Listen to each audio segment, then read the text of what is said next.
I get ready for this. So this is me mixing alto with soprano and bass. I get ready. Okay. Oh happy day, oh happy day, oh happy day, oh happy day.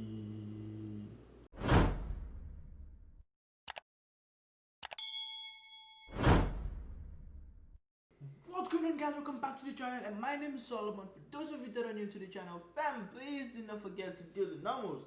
Do not forget to like, do not forget to subscribe, do not forget to share, and drop your comments in the comment section down below. How are you guys doing today? Like, talk to me, guys.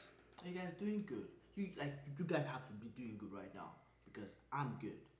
Anyways, guys, today we are actually going to be doing something different. So we will be trying to run the numbers on the property we feel like we would want to invest in. So it's going to be like a rental property that we plan on buying, and then we plan on renting it out to someone who would actually be paying us rent. Now let's put this in mind. Like, hold up, I am in no way a property owner as of now. One. Two, I am in no way a property advisor or calculator. Like, this is me just doing some trials because I do not have a property myself. I'm looking to buy so someday. So like, I just want to be able to like familiarize myself with the numbers, how to like calculate the numbers, and I hope that you guys also want to know how to like run those things, because the earlier you like try to know how to run those numbers, the better for you. And practice makes perfect. We would actually learn together on like how to analyze these numbers, how to analyze the rental property, how to see how we can get cash flow. So after our tenants have actually helped us like pay off our mortgage, we should still be able to have like a little bit of cash that actually comes into our own pockets also, so we can actually run those numbers, see how much we need to put down, how much we need to get as loan. I'm actually also trying to do this for myself also, because I'm just like fam, like I need to know how to get those numbers down. Like, I need to know how to like calculate these numbers to like know if the property will like give me like cash flow, because I want it to be like an asset to me and not a liability for now. Anyways, guys, without further ado, without further delay, without further pause, without further hold up, hold on, or any other slacking behind, I guess, let's get into the video, guys. Okay, guys, so let's actually get into the video. Let me get my OBS started, which I just started right now, and as you can see in the background, that's my favorite car. Like, I love the Mustangs, guys. But anyways, enough of my love for cars. Let's get this pulled up. Okay, so the first website that is actually here is the Bigger Pockets website. Now they have a calculator that I can actually use, like try to like know how much the mortgage would be, the rental property amount would be, and everything. So you just have to like type in the like informations, the purchase price, purchase closing cost, and some other details. But I actually do not know this like that well, so I prefer we use the one that we actually know, which is realtor.ca. Now this is the website. It's a public website for everyone that's actually trying to look for a house here in Canada. So if you're trying to like find a house online, you want to like see the prices, you can just go to realtors.ca, and then you'd see the prices and everything. So today we are going to be starting with Waterloo, like here that we are right now. Let's search for houses. So let's find like a property that we can actually run the numbers on. Please and please, right? If you are interested, fam, in the house, or like if you want a property on realtors.ca, please do not contact me. Thank you, but please like contact the agent that you see on the realtors.ca website or on that specific house itself. Please, guys. Now, the reason why I love this website is because they have this thing called calculators. Now, this scenario, right, is Canadian based, so if you're in the States, I think the States should be like realtor.com. They should also out there. So this is Canadian based, and it's something like I'm familiar with. We'll be doing the calculations here. First of all, it shows you the asking price, which is the normal price that they actually want to sell the house for. Now this is the asking price. It shows the down payments. Now here in Canada, they're like different scenarios for like down payments: 5% down, 10% down, 15% down, 20% down, and 25% down. I guess, yeah, but like they didn't put the 25% down here for some odd reasons. I really don't know. Now, if it's your first property, right? There's an option for you to like buy a property for 5% down. Now, when you're buying an investment property, there's this thing called the 1% rule, right? Now, the 1% rule, I'll just quickly explain that. Now, the 1% rule is it's like the amount of the rent has to be 1% of the asking price or the purchase price of the property. So let's take, for example, you're buying a house of $150,000. That's a 3-bedroom house with 2 bathrooms or just 1 bathroom, whichever one. Now, the 1% rule states that the amount you will charge the tenants for rent has to be $1,500 per month. That's for you to even be able to like get some cash flow from that property. So yeah, that's the 1% rule. Now, there are some areas that you cannot use, like that 1% rule doesn't work. Like it just doesn't make sense. Example, Vancouver. I doubt if you can ever use like that 1% rule there. Toronto, I doubt if you can ever use that 1% rule there. Now here in Kitchener-Waterloo also, like it's getting like the prices are actually like increasing. Like I was thinking prices would actually come down. Like they haven't come down. I'm like, bro, like are you guys not like, didn't you guys feel what's going on in the world right now? Like prices of houses should actually come down, but it's pretty much demand and supply, because the government actually they reduced the interest rates, and then that outturned more buyers like come into the market because of the low interest rates. So there are more buyers. When there are more buyers, there will be less supply, and then when the demand should outweigh the supply, then there will be increase in prices of those commodities that are actually available in the market. It's pretty much simple: supply and demand. Enough of economics. Let's get back to calculations. So this is the asking price, $249,000. Now down payment 5% down, 10% down, 15% down, 20% down. Now if you do not have enough money, like if you do not have any money at all, like or you have to like a small amount, right? It shows here the scenarios that you can actually go with. Now 5% down, that means you need $12,000, like $12,450,000 as 5% down on this property. Let's go to a place where, like a city where I feel we can actually run good numbers on Windsor. So I'm a little bit familiar like with Windsor, because whenever you're trying to run numbers, like you have to know that market like well.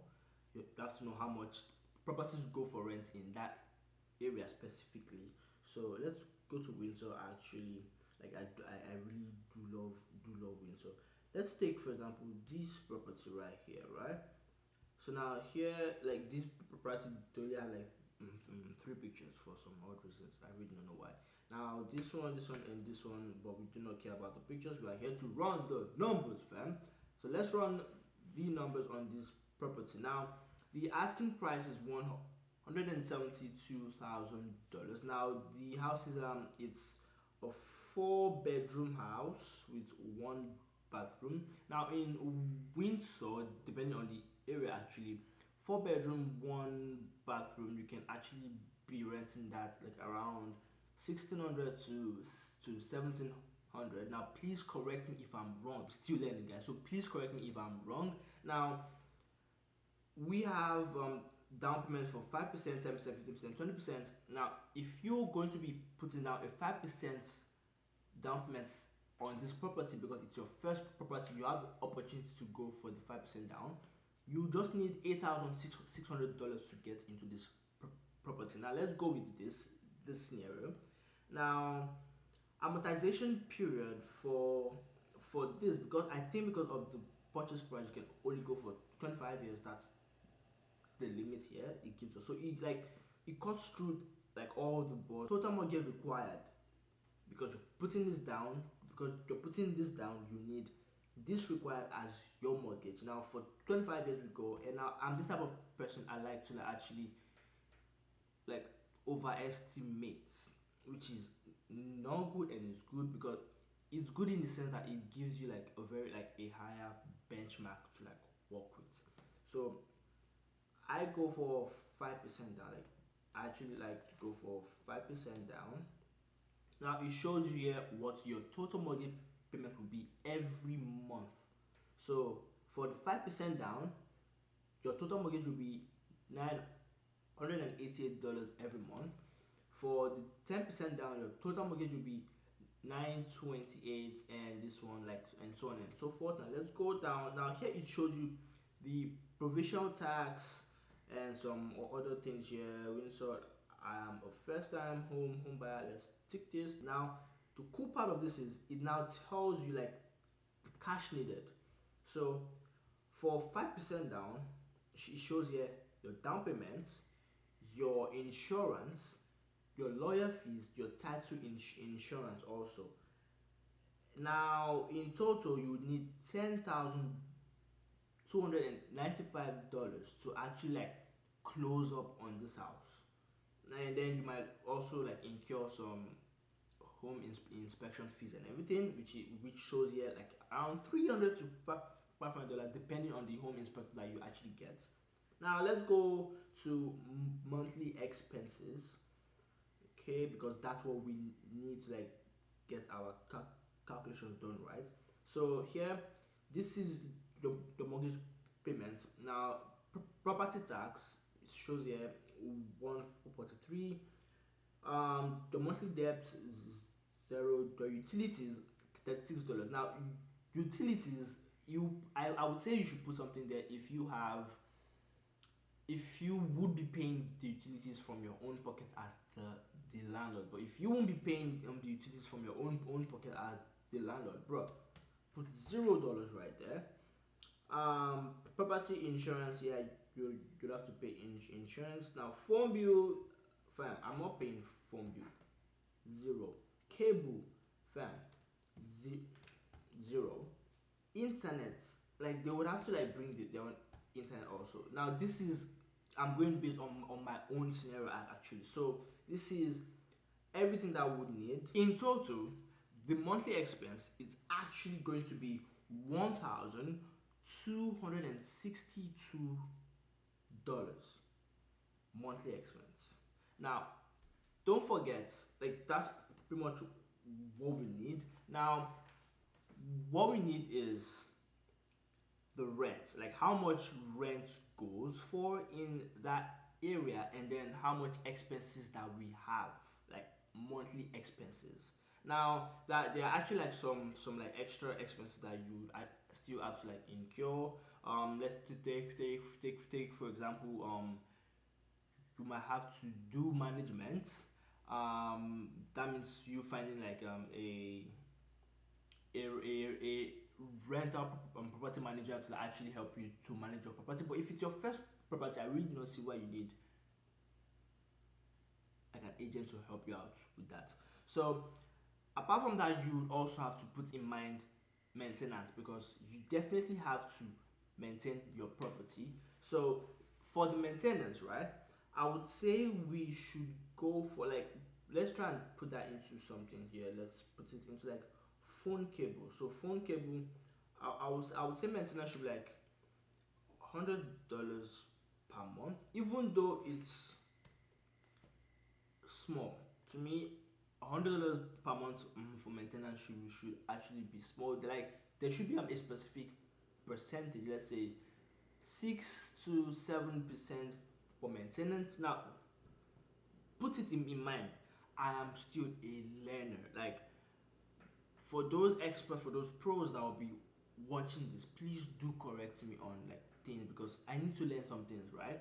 So now total will be $1,217. So let's just like let's go overboard, because as I've said, I like to go above to like set a benchmark for myself. Now let's go overboard and let's say fine, we'll need total monthly expenses should be around $1,300. That's our total monthly expense.